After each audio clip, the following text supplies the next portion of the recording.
In the heart of Jackson, Mississippi, the winter of 1982 arrived like a silent omen, cold, brittle, and unnervingly still. Snow rarely fell in the south, but that year it blanketed the city like a shroud, muffling the sounds of life and sharpening the edges of fear. The streets lay quiet beneath a pale sky, as if the world itself was holding its breath. And somewhere amid that hush, 16 women disappeared. They weren't just names on a list. They were mothers, teachers, nurses, students, black women whose lives wove into the very soul of their community. They stood at the forefront of a growing resistance against the illegal seizure of black-owned land and the silent displacement of families who had lived for generations on soil watered by their ancestors' blood.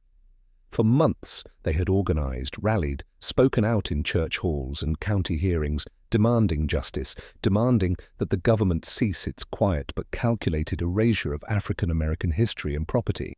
On the evening of December 11th, they gathered one last time. The meeting took place in a modest brick community center beside the local Baptist church, a place that had long served as both sanctuary and strategy ground. The agenda was clear: prepare a legal challenge to the new land reclassification policy that would allow private developers to claim historical black neighborhoods under the guise of urban renewal. Among them was Lillian Jones, 43, a former civil rights organizer and the spiritual pillar of the group. It was Lillian who had first sounded the alarm about the state's community redevelopment plan, which she warned was simply a corporate land grab wrapped in a ribbon of bureaucracy. That night, the women drank weak coffee, passed around maps and whispered prayers into the folds of their coats as the temperature dropped. A few hours after midnight, they locked the doors behind them and stepped out into the snowy street. That was the last time anyone ever saw them. By morning, panic had begun to stir. Children waited at breakfast tables for mothers who never came. Phones rang unanswered. A husband drove from corner to corner, searching, tracing the same route over and over as snow swallowed the streets. But there were no cries for help, no broken glass, no tire marks in the snow. Only silence. The only clue left behind was a single scarf, vivid red with golden embroidery, soaked halfway through and lying alone near the church steps. It belonged to Bernice Howard, a 28-year-old single mother who had just returned to Jackson to care for her sick grandmother. Her baby girl had cried through the night, restless without her mother's warmth. The scarf was the only piece of them that remained. When family members reported the women missing, authorities responded with a rehearsed shrug. They suggested the women had likely run off together. Maybe they were involved in something radical. Maybe they were hiding from law enforcement. Maybe they just didn't want to be found. No search parties were organized, no Amber Alerts, no national headlines. "Black women go missing all the time," one detective was overheard saying. "They'll turn up." But they didn't. Days turned into weeks, then months. The case was quietly archived. The church held a somber service that winter, lighting 16 candles on the altar. Each flame flickered beside an empty chair draped in fabric the color of deep soil. The preacher spoke of faith, of justice delayed but not denied, yet the air in the sanctuary hung heavy with disbelief. In the neighborhoods where the women had lived, whispers filled porches and beauty salons. Some spoke of government plots, others murmured about the church's suspicious silence. A few believed the women had been betrayed from within, lured into a trap by someone they had trusted.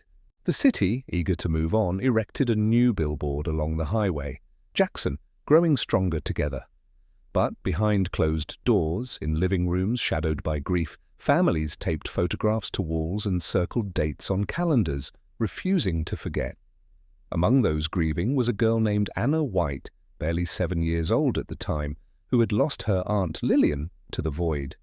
Her memories were faint, the scent of cinnamon in Lillian's kitchen, the firmness of her voice when she spoke at gatherings, the way she would hum spirituals under her breath while reading the newspaper. Anna did not understand the weight of what had happened then. But that winter shaped the rest of her life. The disappearance of the 16 women became a wound beneath the city's skin, never treated, never healed. Their names were not inscribed in public memorials. Their stories weren't taught in classrooms. They had been swallowed by the snow, by the silence, by a system that found their voices inconvenient. And for 35 years, the truth remained buried, until the ground itself began to give way. For the next 3 decades, the 16 women existed only in memory, flickering candles in the minds of their mothers, daughters, nieces, and friends. No news crews returned to Jackson. No reporters followed up. The case file sat undisturbed in the basement of the county records building, dust-covered and buried beneath years of administrative clutter. Time did what it always does. It moved forward, indifferent. But for those who had loved them, time had simply frozen.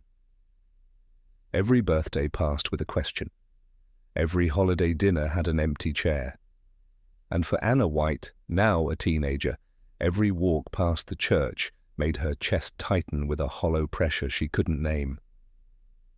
Her family had told her early on what had happened to Aunt Lillian, that she had gone to a meeting and never come back, that she had tried to do something important, that some people, especially women who looked like them, paid dearly for speaking the truth. Anna grew up watching her mother tape Lillian's photo to the mirror every morning. The photo never aged, but Anna did, and with each year the questions sharpened. What kind of world lets 16 women vanish without consequence? What kind of world forgets them? Around her, the city changed. The neighborhood where Lillian once lived was slowly gentrified. Coffee shops replaced corner stores. Yoga studios opened where soul food diners used to be. The redevelopment plan that the women had tried to stop had gone through quietly and effectively, reclassifying blocks of historically black land as blighted and selling them off to outside investors. Developers praised Jackson's revitalization, while the families who'd lived there for generations were priced out, pushed to the margins, or simply erased. The church at the center of it all stood still, its white steeple visible from blocks away, casting a long shadow every afternoon over the empty lot that once housed the community center where the women had gathered. It had changed too. Once filled with hymns and sermons that echoed with fire, now it sat mostly quiet. Attendance dwindled, a new pastor took over. Few talked about what had happened in 1982, and those who remembered preferred not to speak of it aloud. "Best to let old ghosts rest," one elder muttered when Anna asked about the past. But ghosts do not rest, especially not the kind that have been buried unjustly. In 2005, Anna, now in her early 30s and working as a legal researcher, returned to Jackson after years away. She hadn't planned on staying long, but something about being home stirred embers that had never fully cooled. She walked the streets her aunt once marched on. She reread the handful of newspaper clippings saved in her mother's Bible, yellowed articles framing the women as radical protesters and questioning whether they had joined a cult. The language had always disturbed her. It framed justice as danger, resistance as threat, voices as noise. One night, unable to sleep, Anna went down into her mother's basement and opened the old trunk that had belonged to Lillian. Inside were carefully folded clothes, pamphlets on property law, a hymnal with scribbled notes in the margins, and a worn leather notebook missing several pages. But between the notebook's covers was a list of names, not just the 16 women, but others, women from neighboring towns who had also spoken out and then gone silent.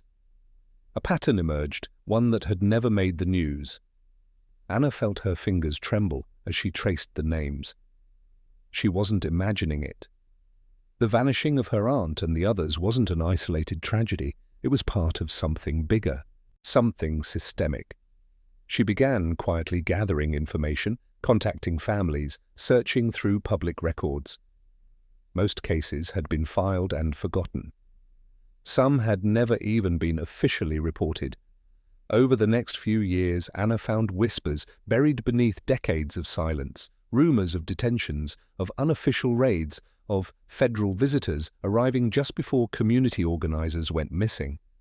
No hard proof, just scars and shadows. But Anna kept digging. In 2017, the city announced plans to renovate the old Baptist church into a new community outreach center. The The ground was to be levelled, the foundation replaced. To most residents, the announcement was just another sign of change, but to Anna, it was an opportunity. She reached out to the construction team under the pretense of offering historical context. She wanted access to the site, not to interfere, just to observe.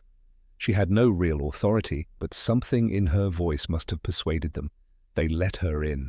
On a bitter February morning, Anna stood beside the construction crew as they began breaking through the church's foundation. The first day, they found nothing but cracked stone and rusted plumbing. The second, a piece of cloth. The third, a metal object buried beneath layers of packed soil, a small box, heavy, corroded with age. The crew stopped. Anna stepped forward, heart pounding. The box was pulled gently from the ground. It wasn't locked, but it creaked as it opened, revealing its contents: a folded scarf, a hand-carved pendant, and a photo, faded and blurred, but unmistakable. 16 women standing shoulder to shoulder, smiling in defiance. Her aunt Lillian stood in the centre, arms crossed. Anna's breath caught in her throat. The crew called the city. Within hours, officials arrived. By dusk, they had uncovered a piece of bone, then another and another. The dig was halted, the area cordoned off. Forensic teams brought in, and just like that, the silence cracked. News vans descended. Neighbours watched in stunned silence as reports began to spread.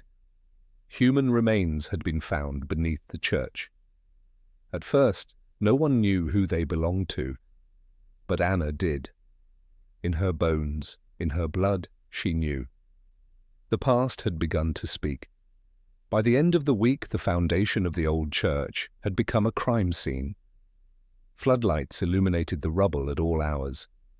Yellow tape fluttered in the wind like the final remnants of a long-forgotten war. Officers came and went, faces tight, notebooks in hand, but no one, not the city officials, not the local news, not even the police, could prepare for what they were about to find. As forensic teams dug deeper beneath the church's floorboards, the soil began to change. Beneath the top layer of compact earth, they uncovered something that didn't belong there. It wasn't just the first set of bones that triggered alarm, but the pattern. The remains had been stacked, methodically, deliberately, not tossed into a shallow grave, but arranged with almost sacred precision. One set of bones lay with the arms crossed over the chest, a ring still clinging to one finger. Another had a folded letter pressed flat beneath her ribcage. There were no coffins, no markers, no prayers. Just silence and secrets packed into the frozen ground beneath what had once been a house of worship. Within days, 16 full sets of human remains had been unearthed. 16 women buried beneath the very place where they had once gathered to speak truth, to resist, to believe in something greater than fear. The news exploded across local channels, then quickly leapt to national coverage. Remains found under Mississippi church, the headlines read. Possible mass grave tied to 1980s civil rights activists. But for Anna, it wasn't just news, it was vindication, grief, fury, and the unbearable weight of knowing that what she had suspected all her life was now being confirmed in bone and blood. The forensics lab began cataloguing the remains piece by piece. Each woman's body told a different story. Some showed signs of blunt force trauma, fractures to the skull, broken wrists suggesting they had been bound. Others bore the unmistakable grooves of ligature marks as if strangled. But it was the positioning of the remains that disturbed investigators the most. They weren't just hidden. They had been ritualistically placed, almost as if arranged for a viewing never meant to happen. Personal items were buried with them: handkerchiefs, carved wooden tokens, photographs, a torn hymn book with pages stuck together by time and decay. These women hadn't just been killed. They had been buried with care, but not kindness, as if their deaths were a message, one meant to be concealed. Then came the discovery that sent a chill through even the most seasoned members of the investigation. Tucked between two of the bodies was a journal, wrapped in a faded piece of Ankara cloth. The binding was cracked, the pages stiff with age, but the ink remained legible. It belonged to Lillian Jones. In it, She documented the final days of the group, the meetings at the church, the growing sense that they were being watched, followed, listened to. She wrote about being summoned to the church for a reconciliation dialogue with city officials, and she described how they had been locked in the basement room, lights off, no windows, no way out. "We thought they were here to listen," she wrote. "Instead, they brought chains." The final entry was short, just 5 lines.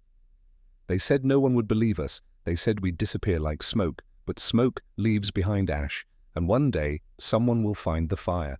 Anna read those words in the coroner's office, hands shaking, tears sliding silently down her cheeks. She could feel her aunt's presence in every syllable. This wasn't just a deathbed confession, it was a warning and a prophecy. Someone, somewhere, had gone to great lengths to erase these women, to strip them of voice, name, dignity. But now the silence had ruptured. The authorities tried to stay ahead of the storm, but the truth had too much momentum. Whispers spread across the community like wildfire, about the old pastor, about government men in dark cars, about sealed records and mysterious disappearances in neighboring towns during the same era. Anna returned to the church with a team of independent journalists, demanding access to the lower chambers. She knew there was more. And she was right. Hidden beneath the altar, beneath thick slabs of concrete and rotting wood, they found a compartment. Inside, a sealed envelope, addressed, in a steady, practiced hand, to the next one who dares to dig. Inside the envelope was a photo, faded but clear. 16 women standing together on the church steps. But in the background, barely visible, stood a man in uniform. His face obscured by shadow, but his stance rigid, unmistakable. He was watching. Anna stared at the image, heart pounding. She'd seen that man before, in archives, in old news reports. Colonel John Harrington. A name that carried weight in certain circles, a former military intelligence officer with a record scrubbed clean in 1989, but some things don't wash off. The deeper she looked, the more Anna uncovered. A web of documents, shell corporations, secret memos that tied Harrington to a now-defunct federal task force aimed at suppressing domestic threats to regional economic development. The language was vague, but the intent was clear. These women were labeled threats. Why? Because they stood in the way of land deals, of corporate takeovers, of a vision of progress that didn't include people like them. Anna's chest burned with a slow, rising rage. This wasn't a mystery anymore. This was a cover-up, a sanctioned, state-connected erasure of black women who dared to resist. She returned home that night and opened the journal once more. On the last page, written in red ink, were 7 words underlined twice. "If they bury us, dig us up." And so she would. All of them. The photo burned in Anna's hands long after she left the coroner's office. She stared at it under every light, sunlight, lamplight, flashlight, trying to sharpen the shadowed edges of the man standing behind the group of women, partially obscured by the church's wooden banister. The women were smiling, unaware of the presence behind them, their bodies full of purpose, of movement, of life. But he was still. Like he belonged there, like he had always been there. A sentry in the background of history. Her hands trembled as she flipped the photo over. In faded pencil, someone had written, March 8th, 1982, last meeting. There was no name, no hint of authorship, just that eerie timestamp, a reminder of how close this moment was to the day they vanished. She knew who the man was, though. Deep down, her body knew it before her brain could process it. The uniform was military, but not ordinary. A special insignia peeked out from the lapel, worn by members of black operations units, units that didn't appear on rosters or official deployments. She remembered seeing that insignia once before, in a file folder, during a summer internship at the Freedom Archive in D.C., where she had spent hours sifting through declassified documents related to racial violence during the 1970s and 80s. She hadn't understood its full weight back then, but now the symbol cut through her like a knife. Anna didn't sleep that night. She combed through every document she'd scanned, every file she'd copied during her years as a researcher. And at 3:17 a.m., her screen froze on a name: Colonel John Harrington, former U.S. Army intelligence, assigned to domestic stabilization operations throughout the 1980s. His record was brief, almost suspiciously clean, but buried in the footnotes of a redacted report was a single line: oversaw psychological containment protocols in multiple regions, including southeastern black majority counties undergoing land reassignment. She whispered it aloud. Psychological containment. That's what they called what happened in Jackson, what they did to her aunt, to 16 women who dared to speak. She could barely breathe as she realized the magnitude. This wasn't just about local corruption. This wasn't just a rogue pastor or a greedy real estate deal. This was federal, tied to military channels, classified. She needed proof, something concrete, something undeniable. The journal wasn't enough. The bones weren't enough. She needed a confession or a map. She reached out to Reverend Samuel Cotton, the aging preacher who had served the community before retiring quietly in the 1990s. He lived on the outskirts of town in a weathered house beneath a canopy of moss-draped trees. Anna showed up on his porch with a copy of the photo, the journal, and a heart full of questions. He answered the door slowly, as if expecting her. His eyes fell on the photograph and the blood drained from his face. "You shouldn't be here," he said hoarsely. But Anna didn't back down. She laid the photo in his hand. "Tell me who he is." Cotton stared at the image for a long time before finally exhaling, like he had been holding something in for years. "Harrington," he whispered. I didn't know his name back then, just that he came with a badge, a Bible, and a threat. Said the women were stirring up unrest. Said they were trying to inspire a movement the government wasn't prepared to handle. He sat down slowly in the porch chair, his hands trembling. They told me to keep quiet, to tell the congregation the women had run off, joined some radical group. But I saw it happen. I was there the night they took them. Anna leaned forward, her voice almost breaking. "What did you see?" His voice cracked. "They brought trucks, military trucks. They drove right up to the back of the church late at night. The women were already locked in the cellar. Harrington gave me a Bible, looked me dead in the eye and said, 'You are a man of God. Let this be their judgment.'" Anna sat in stunned silence. "Why didn't you speak?" "Because I was afraid," he said, tears rising. "And because they made me a deal. If I stayed silent, they would leave the rest of us alone." Anna stood up, heart pounding. Not anymore. She left with his quiet blessing and a name she could no longer avoid: John Harrington. He hadn't just been involved. He had led the operation. He had sanctioned it, ordered it, supervised the burying of 16 women beneath the floor of a holy place. Anna returned to her study and wrote the name on her wall in black ink. Then she drew a line from it to the church, to Westridge, to the land reassignment companies that had profited after the women vanished, to the military project code-named Silent Spring. The web was sprawling, but it was finally becoming visible. The truth had always been there, hidden in the margins. But now it had a face, a name, and Anna intended to expose every part of it. The church had always loomed over the neighborhood like a monument to forgotten promises.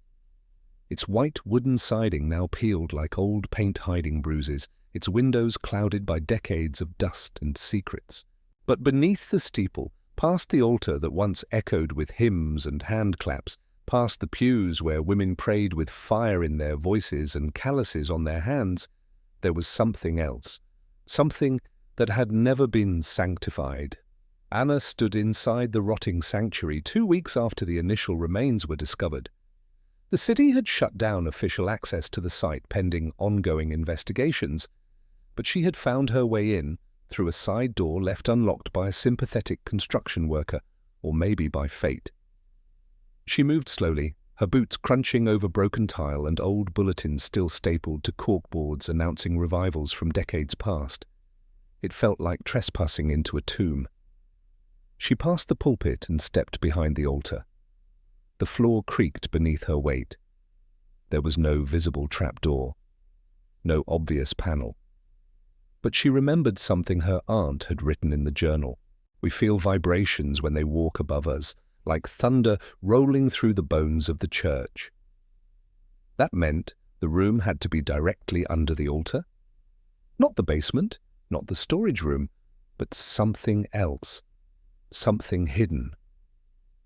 She got down on her hands and knees, running her fingers along the seams between the stones. Most were cold and rough. But then her palm brushed across a slab that was warmer, smoother, faintly vibrating like it had a pulse. She pressed harder. The stone gave slightly, as if it had been loosened long ago and reset without intention to last. With both hands, she worked the slab free, breath catching as it tilted and slid open with a long, aching groan. A gap yawned beneath her, darkness rising like steam. The scent hit her first, old paper, rust, and something metallic and ancient, like forgotten blood. She grabbed her flashlight and lowered herself inside. The narrow staircase was carved into dirt, reinforced by rotting wood beams. It descended in a curve, deeper than any basement should go.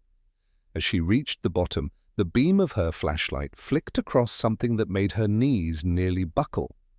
A small metal chain dangled from the ceiling, and beneath it sat 16 identical chairs, each facing the center of the room, arranged in a circle. In the middle lay a rusted bucket, dry and crusted with something dark. Anna's breath turned shallow. The room wasn't just a cell, it had been a holding chamber, a place where women were kept, watched, possibly tortured. On one of the chairs, still nailed to the backrest, hung a handkerchief embroidered with the initials B.H., Bernice Howard. Anna stepped forward, sweeping the beam around. Along the back wall, documents had been tacked with thick, rusted nails. Most were too deteriorated to read, but one had survived. It was an order, stamped with a military seal, marked for internal handling only. The words made her stomach twist. Subject containment approved. Operation coordinates confirmed. Psychological detainment to proceed under directive of CPT J. Harrington. Civilian resistance groups labeled as destabilizing forces to regional economic integrity. Use of non-lethal force authorized.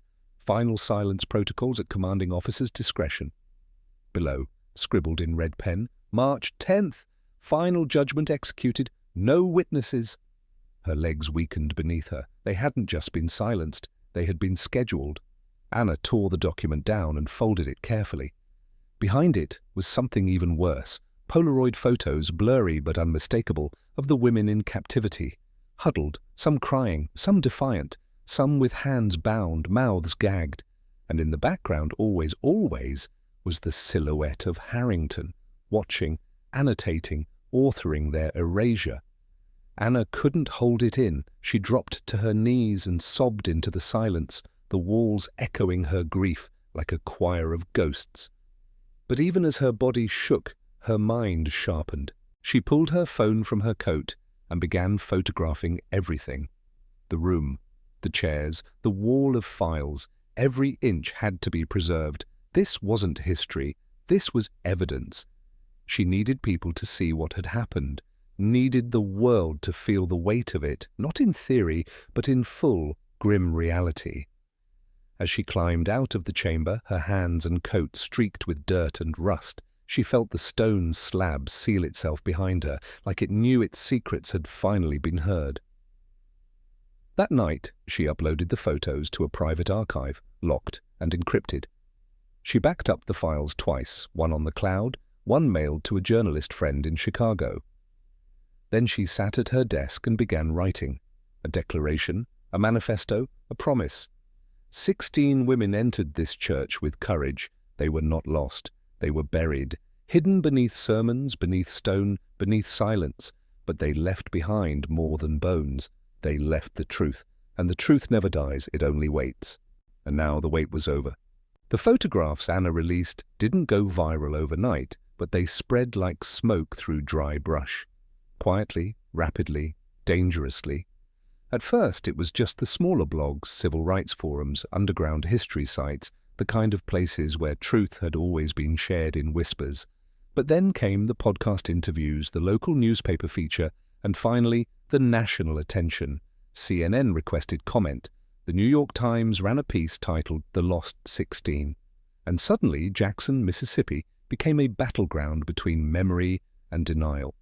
The city's mayor issued a cautious statement acknowledging a deeply troubling discovery, but refused to use the word murder. The local church board denied knowledge of any prior use of the underground room, calling it an unfortunate architectural relic. The military released a one-paragraph dismissal that claimed no record of an Operation Silent Spring had ever existed. But Anna had the proof, and she was no longer alone. Families of the other 15 women began contacting her, cousins, nieces, grandsons, people who had been raised on half-truths and generational silence. They shared what little they had, old letters, blurred photos, church records, sometimes only fragments of conversations overheard late at night when their parents thought they were sleeping. The picture began to sharpen. Each woman had been involved in land resistance, in community organization, in education reform. Each had written letters to senators, each had been tracked, followed, warned, and each had disappeared within a week of receiving a formal invitation to the same meeting at that same church. A pattern built itself brick by brick until it towered too tall to ignore. But with every revelation came resistance. Anonymous emails arrived in Anna's inbox, first vague, then threatening. "You're digging into graves for a reason. There are still people alive who remember how to keep secrets. Stop before this becomes more than history."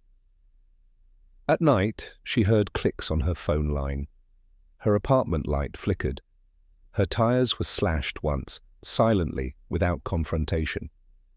It was all subtle, methodical, clinical, like someone was reminding her that silence was still an option.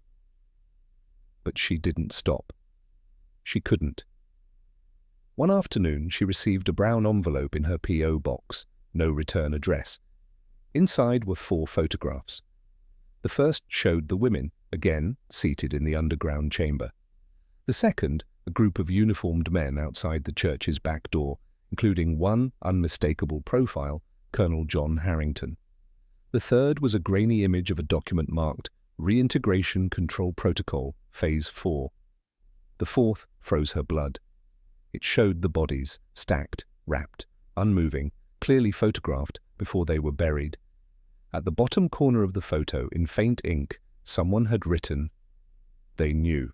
Anna clutched the envelope as if it were the only thing tethering her to sanity. The photos weren't just evidence, they were witness. Proof that someone else, maybe multiple people, had seen what happened and had documented it. And now they were passing the torch to her. That night, she received a phone call. The number was blocked. She almost didn't answer, but something in her gut told her this wasn't just another threat. She picked up. Silence. Then a man's voice, rough, aged, tired. "Anna White?" Her breath caught. "Yes." "My name is Franklin Dawes. I was a photographer for the 3rd Recon Task Unit in 1982. I was there." Her mind raced. "There? At the church?" "I was assigned to document everything. I didn't know what we were doing at first. They told us it was for population stabilization, that these women were a domestic threat. I didn't believe it then, and I sure as hell don't now." Anna's voice trembled. "Why are you calling me?" "Because the things I saw, they haunt me. I've carried them like rot in my chest. I tried to speak once in 95, but they shut me down, discharged, blacklisted, and now I'm dying. Cancer's taken my throat. I'm using what time I have left to do something right." "Where are you?" "Not important, but listen carefully. The operation wasn't just run by military. There were corporate liaisons, real estate lawyers, church leadership. This wasn't about protest. It was about property. The land those women were protecting sat on a mineral vein, untapped oil. Silent Spring wasn't about psychology. It was about profit." Anna pressed the phone tighter. "And Harrington?" "He was the architect. Cold, brilliant, untouchable. He gave the order to terminate assets when containment failed. That's what they called the women. Assets. Silence hovered like a ghost between them. Then the man spoke again. "I've sent you all I had, but they'll come looking now. Be ready." The line went dead. Anna lowered the phone, the room spinning around her. Assets, that's what they were, to him, to them. She ran her hands through her hair, then returned to her laptop. She began typing faster than she ever had before, her fingers shaking but determined. They called them assets. We call them mothers, sisters, teachers, warriors. They were not statistics, they were voices, and now their voices will rise. That week, Anna held a press conference, small, quiet, controlled, but powerful. She presented the photographs, the journal, the documents. She read Lillian's last entry aloud. She called names. She named Harrington, Westridge, the task force, the companies, the policies, the crimes. "This is not just an exhumation," she said into the microphone, her voice clear. "This is resurrection. The truth buried beneath this country is not dead. It breathes, it remembers, and it is speaking now." Reporters scribbled notes. Some looked shaken, others skeptical. But none could deny the power in her eyes. The silence had been broken, and something far older, far more dangerous, was beginning to stir. The days that followed the press conference unfolded like the aftershocks of an earthquake, unexpected, disorienting, and powerful enough to rattle even the most unshakable foundations. What had once been a quiet corner of Jackson, Mississippi, now pulsed with national media presence, protest banners, whispered prayers, and the beginnings of something that felt dangerously close to revolution. The city could no longer contain the story. Within 48 hours, 3 more whistleblowers came forward, retired law enforcement officers, an archivist from the State Land Bureau, and even a former church deacon who had resigned quietly in 1983. Their testimonies echoed the same pattern: secrecy, coercion, and silence purchased at a price. But none of them could answer the question now burning like wildfire through every article, every social feed, every tear-stained living room in the South. Why had no one stopped it? Why had 16 women been swallowed by the earth, by institutions meant to shelter them, without a single outcry strong enough to break through? Anna thought she understood why. It wasn't just fear, it was by design. A system that had perfected the art of invisibility, not of itself, but of those it sought to eliminate. But now it was all beginning to unravel.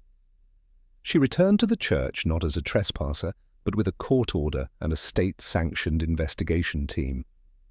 Armed with newly issued search warrants and protective oversight from the Department of Justice, Anna stepped once more through the sagging doors of the church with federal officials at her side.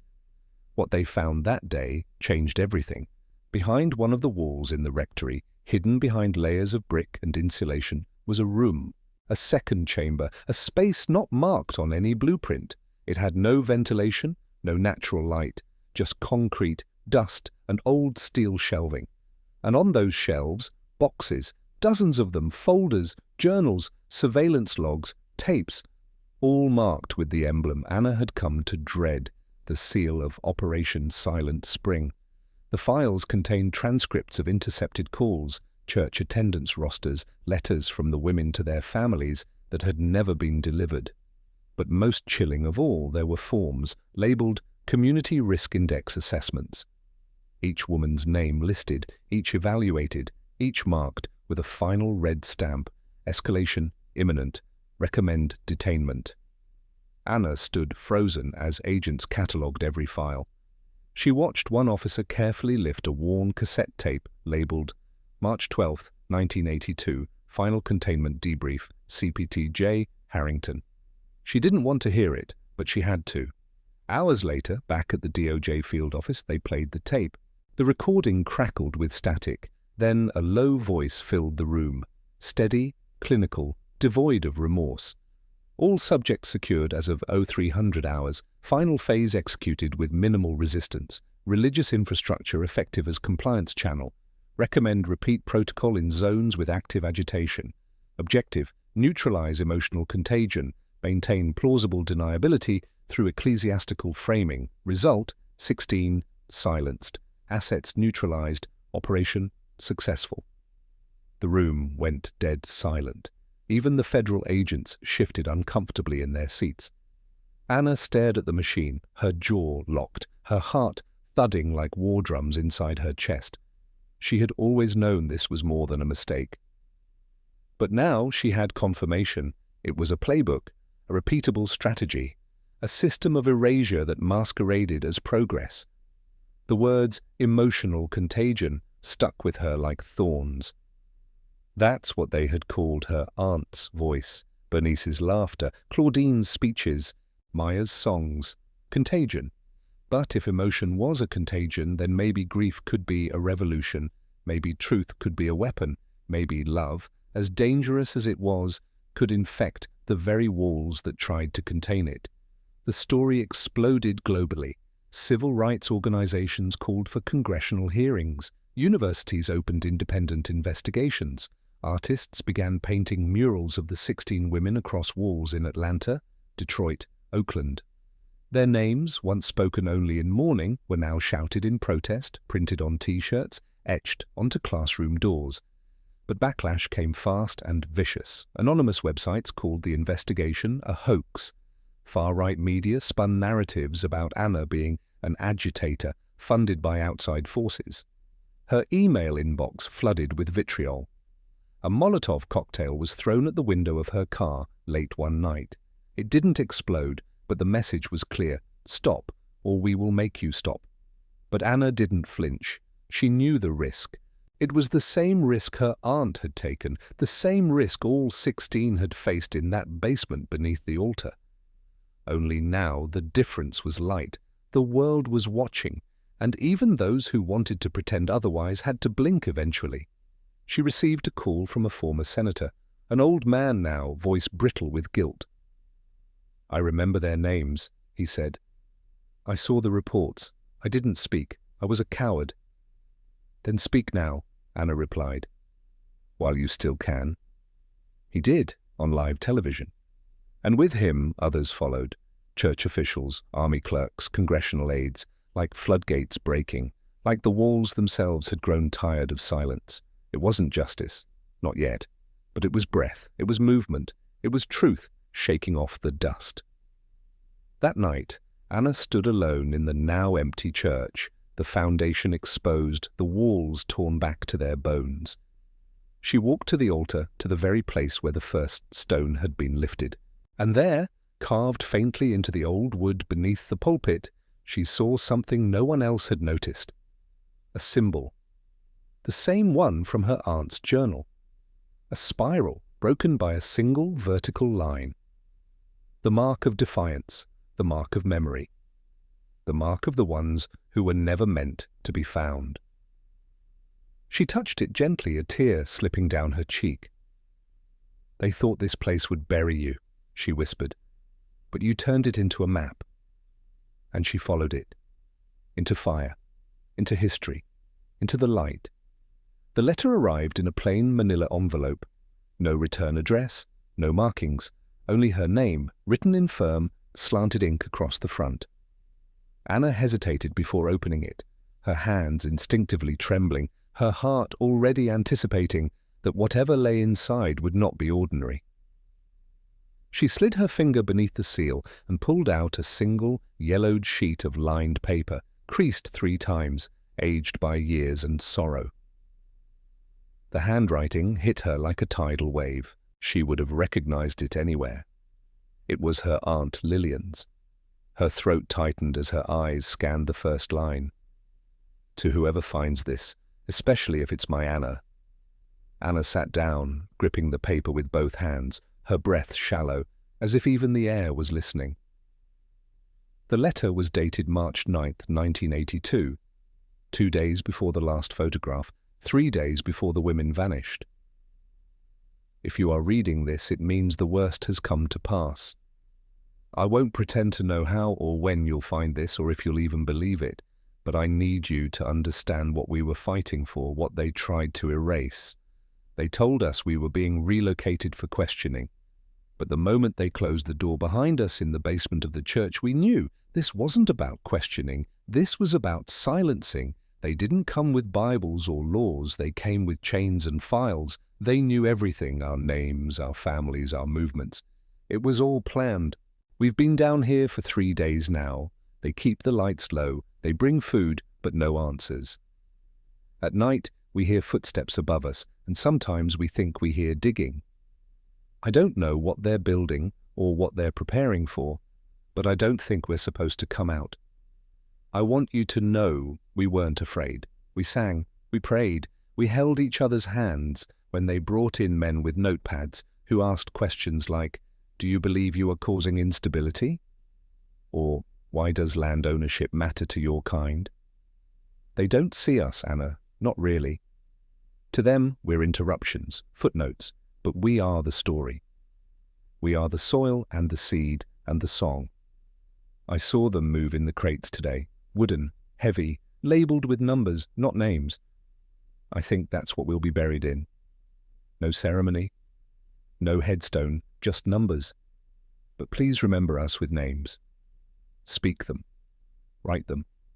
Make someone say them out loud. Claudine, Maya, Bernice, Evelyn, Luella, Shirley, Lena, Janine, Monica, Ruth, Valerie, Harriet, Odessa, Simone, Rachel, and me, Lillian Jones, 16 women who loved their land, who loved their people, who believed that justice wasn't a threat, but a birthright. If they succeed in burying us, I beg you, dig. Don't let the stone win. Don't let the silence swallow us whole. We left clues, Anna, carved into the wood, tucked into hymnals, hidden between pages. We left ourselves behind, piece by piece, in case someone like you ever came looking. If you find this letter, it means you were brave enough to look. That means you already carry the fire. Don't stop now. You're closer than they ever imagined. With love that never dies, Auntie Lillian. Anna stared at the final words until the letters blurred into tears. The paper shook in her hands. Her body was still. But inside, a storm was building. She held the letter to her chest as if it might warm her through. Then she rose slowly, walked to her desk, and placed it in a protective sleeve next to the journal. She turned on her laptop and opened the next phase of the investigation. The letter had mentioned crates, wooden, heavy, labelled with numbers. She searched through the old church inventory files she had recovered from the hidden chamber. There, tucked inside a forgotten page, scanned by the archivist, was a delivery manifest from 1982. 16 wooden containers, contents listed as archival seating platforms, shipped from a logistics contractor tied to a military subcontractor named Redwater Group. She cross-referenced the company. It had dissolved in 1993, but not before receiving over a dozen government contracts related to facility restructuring and compliance control. She found an address, a former warehouse on the edge of town, now abandoned, condemned. She didn't wait. She called her contacts, a journalist, a legal investigator, a drone pilot. Within 24 hours, they stood outside the rusted gates of the warehouse, its metal walls sagging like lungs in collapse. Anna stepped forward first. Her flashlight pierced the shadows. The air was thick, choking on rust and mold. They found the crates, not all, but enough, half buried in a far corner, still numbered. Inside were remnants, not of bodies, but of items, clothing, jewelry, shoes, notes, photographs, keepsakes stripped from the women before burial. A quiet, private genocide catalogued and stacked like inventory. Anna documented everything. She photographed, scanned, recorded, labelled, sealed. She touched the velvet headband that had belonged to Claudine, the cracked spectacles from Evelyn, the fabric doll wrapped in a prayer cloth. Bernice's daughter had described it exactly. This was not just evidence. This was resurrection.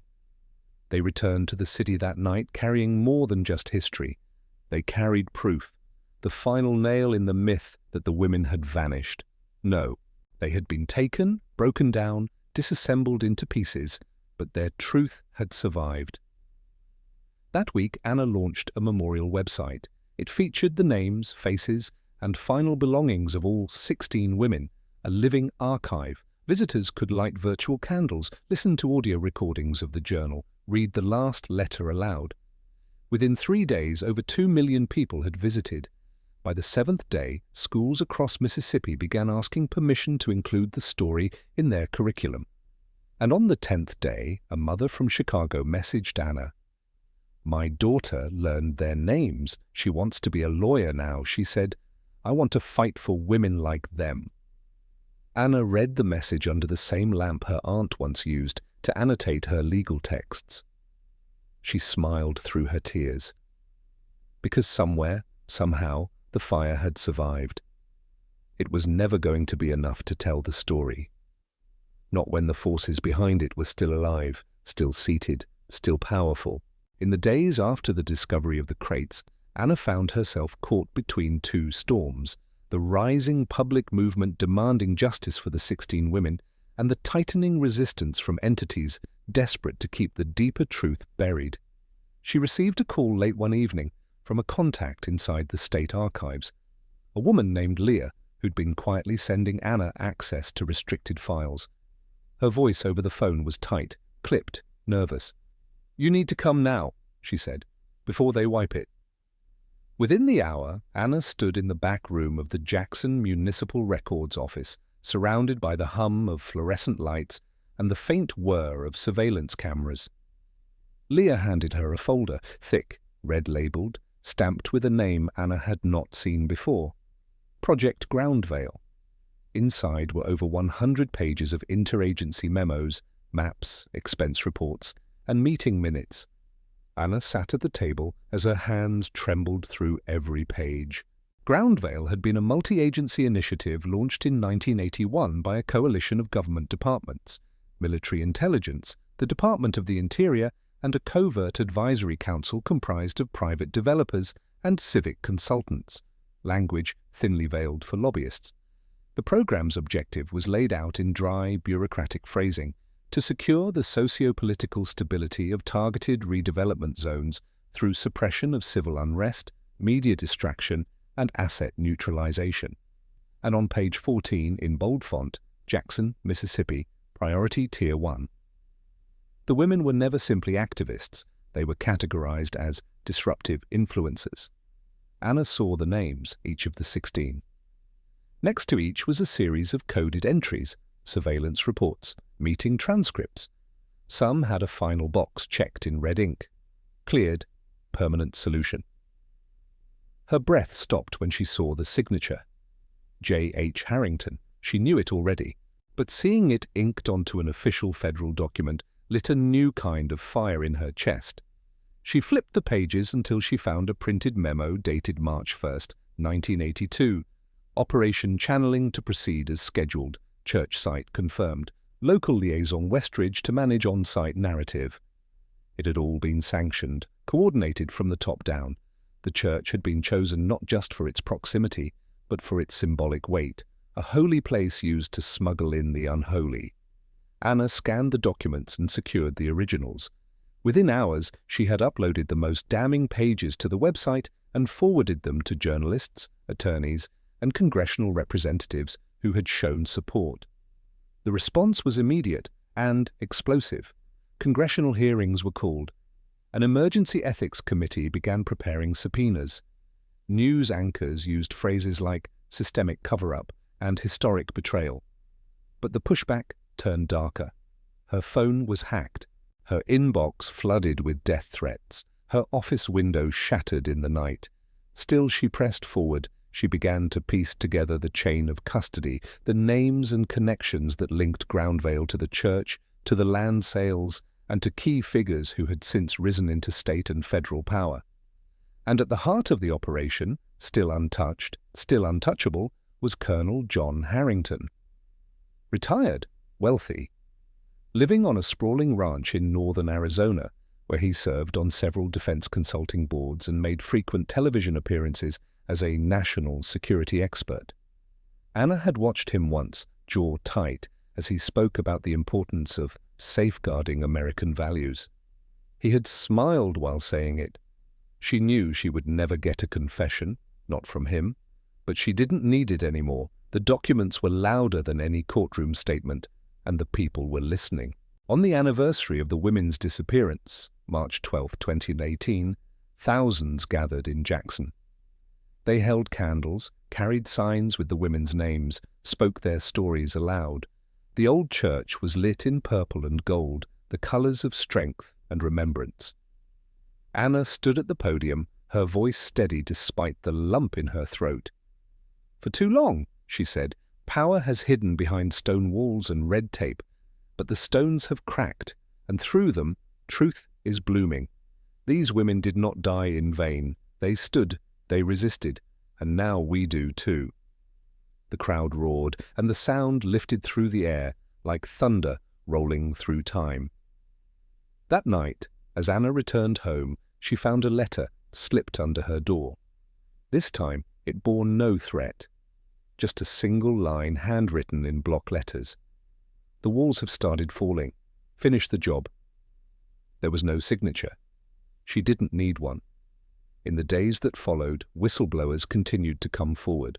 Investigators found financial records tying Harrington to offshore accounts connected to land development deals dating back to the early 80s. Multiple officials resigned. The federal investigation into Project Groundveil widened. And for the first time in 4 decades, the Department of Justice used the phrase targeted political assassination in a public report on domestic civil rights violations. But justice didn't feel triumphant. It felt slow, fragile, tenuous. Anna knew this was only the beginning. The system had cracks, yes, but it also had roots. And what had happened to the 16 women in 1982 was not unique. It was a symptom, a warning, a test. She stared again at the symbol carved beneath the altar, the spiral broken by a vertical line. Her aunt had called it the mark of the ones who would not stay buried. And Anna carried it now, not on wood, not in ink, but inside her. It burned behind her ribs, in her bones, a vow, a seed, a promise.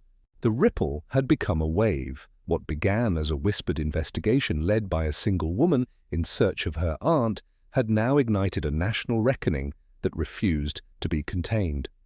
Anna stood at the edge of the steps outside the Mississippi State Capitol, the air thick with chants, banners, and the buzz of news cameras.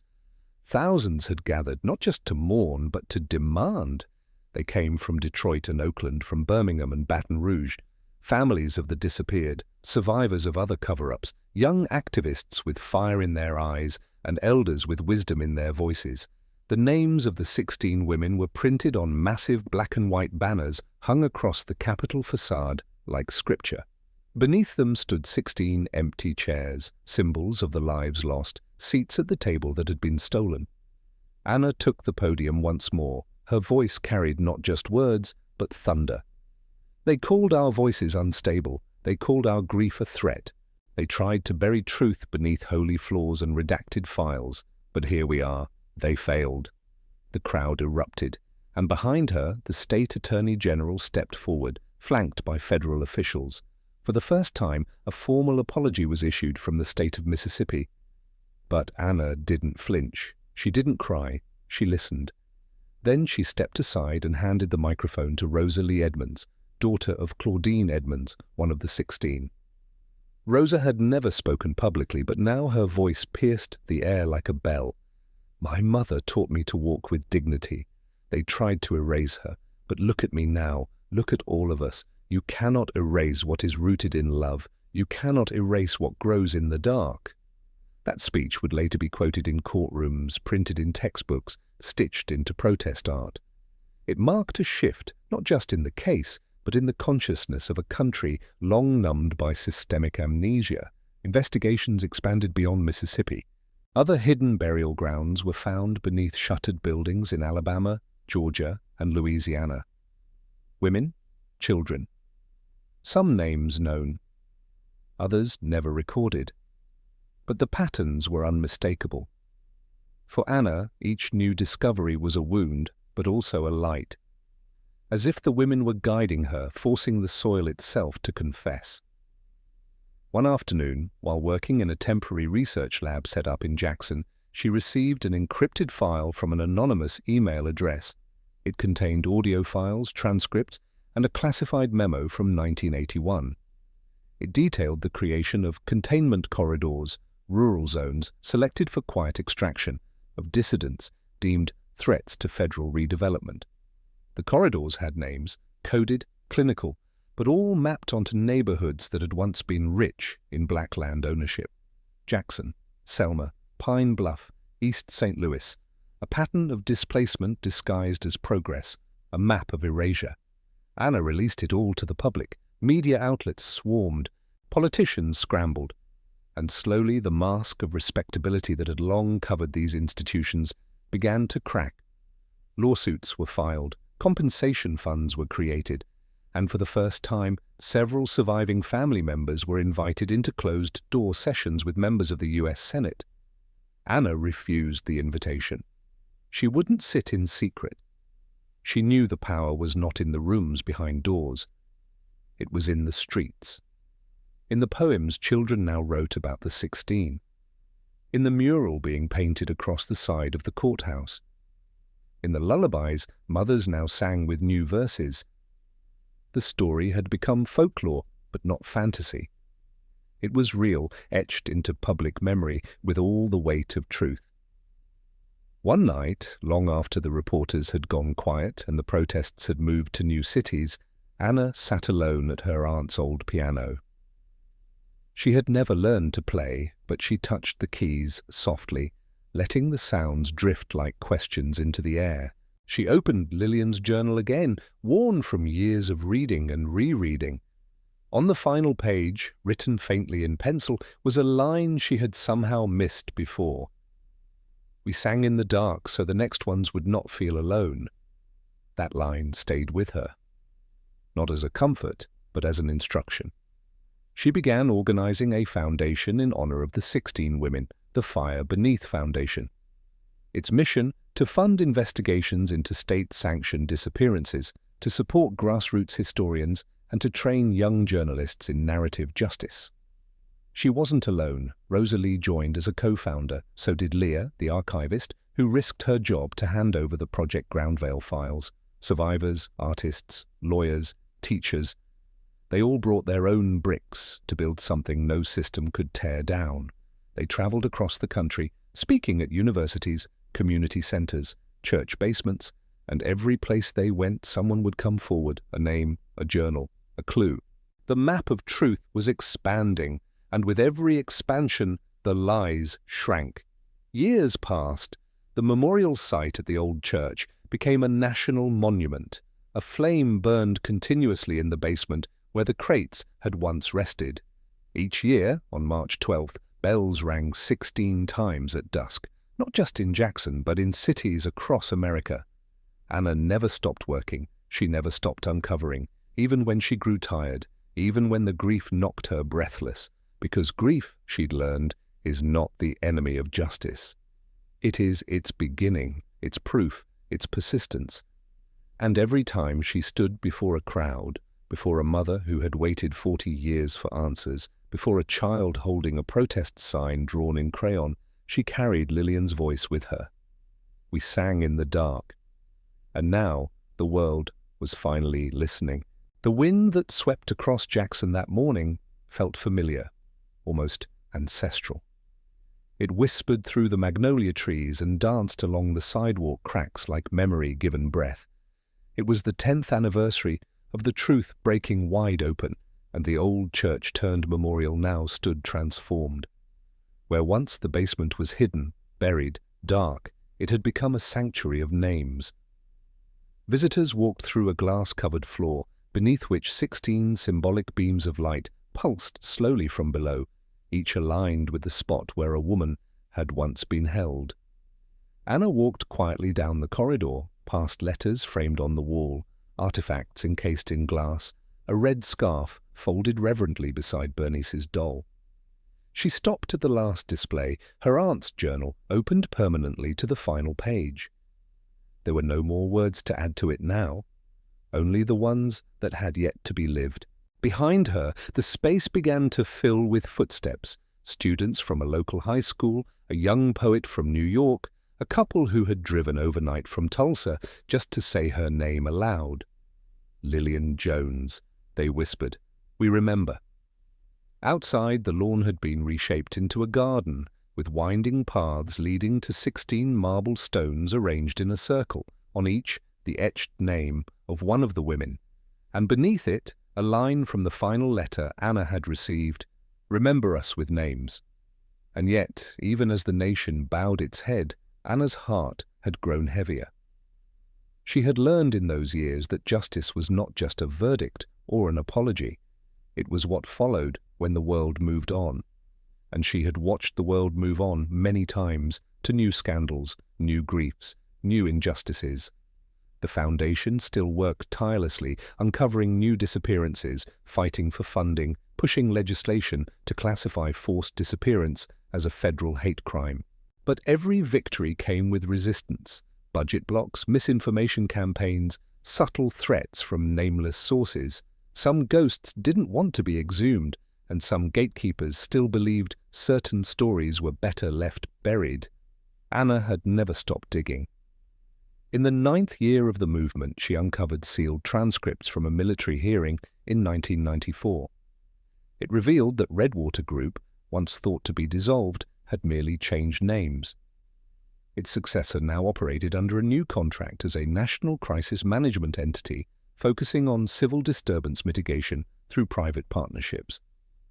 And though no new incidents had been directly tied to them, Anna had seen enough to know the playbook hadn't vanished. It had simply evolved. She stood one evening in front of a quiet building in Virginia that bore the new company name. Unmarked, sterile. Windows reflective, like eyes that refused to blink. She knew she couldn't fight them alone anymore, but she also knew she wasn't alone. Behind her, she felt the force of a generation who had grown up not just hearing the names, but carrying them. They weren't just mourning 16 women, they were building on them. With them. One such person was Nia Jackson, a 19-year-old who had written a viral essay titled "We Are the Fire Beneath." It had begun as a school project. It became a national anthem. In it, Nia wrote, "They tried to silence voices. What they didn't know is that silence echoes, and the echo is louder than the original cry." Nia became the youngest board member of the foundation. And during one strategy meeting, she asked a question no one had voiced aloud in years. Should we demand the full exhumation? For a moment, the room fell silent. Anna stared at her, breath caught.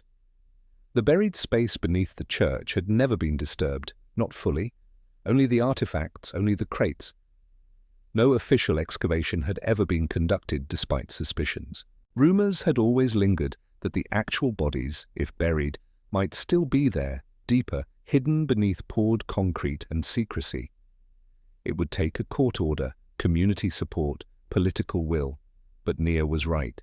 The time had come. And so, after months of hearings, press pressure, and legal filings, it was approved. On the 41st anniversary of the disappearance, a federal archaeological team arrived at the site, accompanied by forensic experts and clergy members from across denominations. The excavation was conducted with utmost reverence. Candles were lit, songs were sung, prayers were whispered with every inch of earth removed, and 3 weeks in, they found the chamber, a second basement, hidden beneath the original one, sealed in with steel and cement, accessible only by a trapdoor no one had known to look for. Inside, 16 burial cavities, bones, jewelry, teeth, DNA samples taken confirmed what Anna already knew in her soul. The women had never left. They had never been relocated, never vanished into the night. They had been here, all along, beneath the city that had pretended to forget. The media storm was instant. Headlines filled every outlet. And for the first time, a full memorial service was held with the remains present. Each woman's bones were laid to rest in handcrafted caskets, carved from southern pine and etched with their names. Thousands came to watch the processional. It wasn't closure, it was confrontation, a reckoning, a rebirth.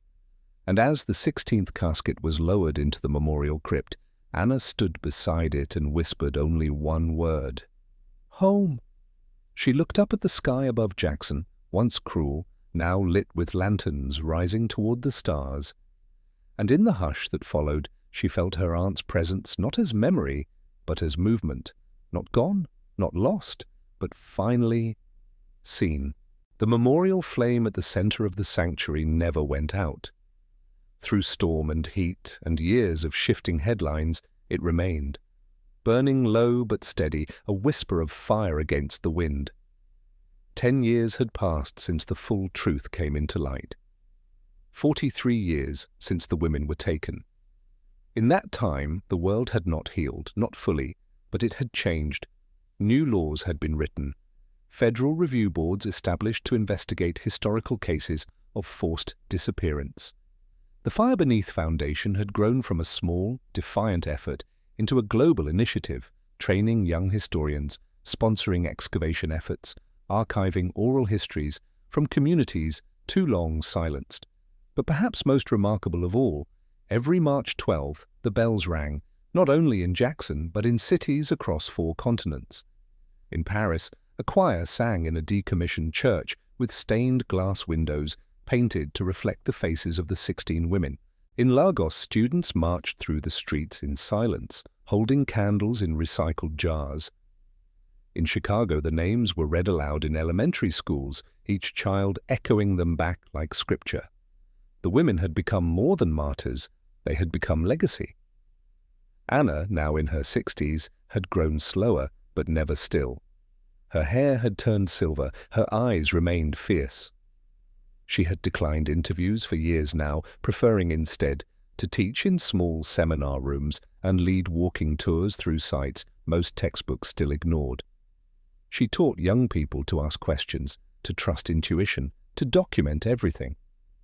One afternoon, she stood at the old church's garden, watching a group of girls, no older than 12, plant wildflowers in the soil around the marble circle. One of them asked her, "Miss Anna, were you scared when you found the truth?" Anna smiled, not softly, but with steel. "Yes," she said, "but fear and silence are not the same thing. I chose one. They wanted the other." That evening, alone in her study, Anna opened her drawer and took out the final letter she had never shared with the world. It had arrived anonymously 5 years prior. No return address. Just a sentence on cream-colored paper, typed in faded ink. "You cracked the veil, there are more." She had spent years wondering who had sent it, a former insider, a survivor, a descendant of one of the men responsible, seeking redemption in secret. She would never know. And it didn't matter anymore, because she had taught an entire generation how to crack veils, and they were doing it everywhere. That same year, a new excavation began in rural Tennessee, uncovering remnants of what appeared to be another containment corridor. Similar symbols, same materials, identical procedural files stored in rusted lockers. Only this time, they weren't discovered by historians or journalists. They were found by high school students on a field trip organized by their teacher, a woman named Nia Jackson, the same Nia who had once asked about the exhumation. Now grown, now fierce, now leading. Anna flew out to visit.